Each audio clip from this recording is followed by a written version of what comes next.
Once there was a young woman named Sarah. She worked as an accountant at a large firm, but secretly she dreamed of becoming a writer. She spent her days crunching numbers and her nights scribbling poetry on Post-it notes. But she figured that writing wouldn't pay the bills, so she buried her passion and focused on her job. One day, her firm was acquired by a new company, and many of her colleagues were laid off. Sarah, however, was offered a significant promotion.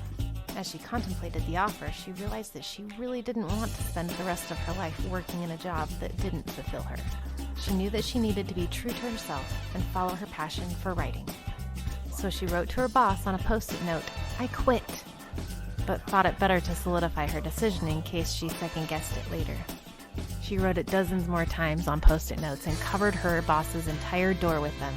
Then she danced out of the office shouting, "I quit! I'm going to be a writer!" At first, it was a struggle. Money was tight, and she was unsure if she would ever be able to make a living as a writer. But Sarah never gave up, and she continued to write and submit her work to publishers. Finally, her hard work paid off, and she landed a book deal. Her book was a huge success, and soon she became a best-selling author.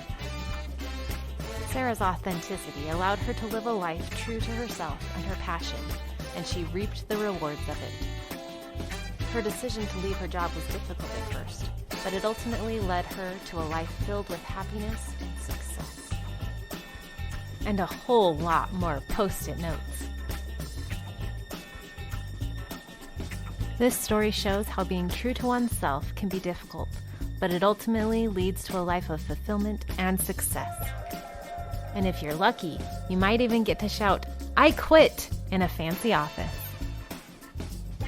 If you want to hear more stories like this, like and subscribe today.